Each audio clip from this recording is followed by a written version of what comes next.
ഒരു കൂട്ടം അഘോരികളോടൊപ്പമാണ് ശങ്കർ താമസിക്കുന്നത്. അയാൾക്ക് ഹോഫോഫോബിയ എന്ന കണ്ടീഷനുണ്ട്. അതായത് മറ്റൊരാളുടെ ശരീരത്തിൽ സ്പർശിക്കുന്നത് സ്വന്തം ജീവന് പോലും ആപത്തായേക്കും. അപ്പോൾ ആ രോഗത്തിൽ നിന്നും അല്ലെങ്കിൽ ആ ആരോഗ്യ പ്രശ്നത്തിൽ നിന്നും പുറത്തു കടക്കാൻ വേണ്ടി മരുന്ന് അന്വേഷിച്ച് ഹിമാലയത്തിലെ ഒരു വളരെ റിസ്കി ആയിട്ടുള്ള സ്ഥലത്തേക്ക് ഒരാൾ യാത്ര ചെയ്യുകയാണ്. ഈ യാത്രയോട് പാരലലായി ഒരു ഗ്രാമത്തിലെ ദേവദാസിയുടെ മകളായി ജീവിക്കുന്ന ഒരു പെൺകുട്ടിയും മറ്റൊരിടത്ത് ഒരു ലബോറട്ടറിയിലെ പരീക്ഷണ വസ്തുവായി ജീവിക്കേണ്ടി വരുന്ന ഒരു പയ്യനും, ഇത്രയും മൂന്ന് കഥകൾ വളരെ പാരലലായി പറഞ്ഞു പോയിക്കൊണ്ടിരിക്കുന്ന ഒരു മിസ്റ്ററി അഡ്വഞ്ചർ മൂവിയാണ് ഗാമി. ഒരു വളരെ ഡിഫറെൻ്റ് ആയിട്ടുള്ള ഒരു ബാക്ക്ഡ്രോപ്പിൽ വളരെ ഇൻട്രസ്റ്റിംഗ് ആയിട്ടുള്ള ഒരു സ്റ്റോറി ലൈൻ പറഞ്ഞുകൊണ്ട് വളരെ പുതുമയുള്ള ഒരു സിനിമാനുഭവമാണ് ഗാമി എനിക്ക് സമ്മാനിച്ചത്. ആ ഒരു ടെറൈനും അവർ പറയാൻ ഉദ്ദേശിച്ച കഥയുടെ ഒരു ഭയങ്കര ഡീപ്പായിട്ടുള്ള സിറ്റുവേഷൻസും ഒക്കെ വളരെയധികം ഞാൻ എന്ന പ്രേക്ഷകനെ ടച്ച് ചെയ്യാൻ അവർക്ക് സാധിച്ചിട്ടുണ്ട്.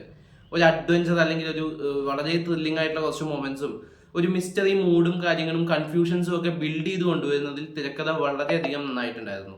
തിയേറ്ററിൽ റിലീസായി അത്യാവശ്യം വിജയം നേടിയിട്ടുള്ള സിനിമ തന്നെയാണെന്നാണ് അറിയാൻ സാധിച്ചത്. പക്ഷേ ഈ സിനിമയുടെ ഒരു ബഡ്ജറ്റ് വെച്ച് നോക്കുമ്പോൾ വളരെ ഗംഭീരമായിട്ടുള്ള ഒരു മേക്കിംഗ്, ഒരു വിഷ്വൽ സംഭവങ്ങളൊക്കെയുള്ള സിനിമയാണ്. ഒരു കുറേ കൂടി ആളുകളിലേക്ക് എത്തേണ്ടിയിരുന്ന ഒരു സിനിമയാണെന്നാണ് എനിക്ക് കണ്ടു കഴിഞ്ഞപ്പോൾ തോന്നിയത്. ഇവിടെ ഒന്നും റിലീസ് ഉണ്ടായിരുന്നതായിട്ട് അറിവില്ല.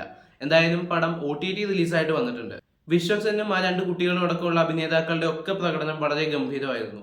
ഇപ്പോഴും ബാക്കിയാക്കുന്ന ചില ചോദ്യങ്ങൾ പലയിടത്തും ഒരു ലൂപ്പ് ഹോൾ പോലെ കിടക്കുന്നുണ്ടെങ്കിലും ടോട്ടലി ഒരു ലോക സിനിമാ നിലവാരത്തിലുള്ള ഒരു തെലുങ്ക് സിനിമയായിട്ടാണ് ഈ ഗാമി ഫീൽ ചെയ്തിട്ടുള്ളത്. മേക്കിങ്ങിലായാലും കഥയിലായാലും പലപ്പോഴും പല രാജ്യങ്ങളിലെ സിനിമകളിൽ നമ്മൾ കണ്ടിട്ടുള്ള ഒരു സ്റ്റോറി ലൈൻ തന്നെ, എന്നാൽ അതിൽ നിന്ന് മാറിക്കൊണ്ട് ഇന്ത്യയിൽ അധികം പരീക്ഷിക്കാത്തൊരു പ്രസന്റേഷനിലൂടെ കാഴ്ചവെച്ചിട്ടുള്ള വളരെ വ്യത്യസ്തമായിട്ടുള്ള ഒരു സിനിമ.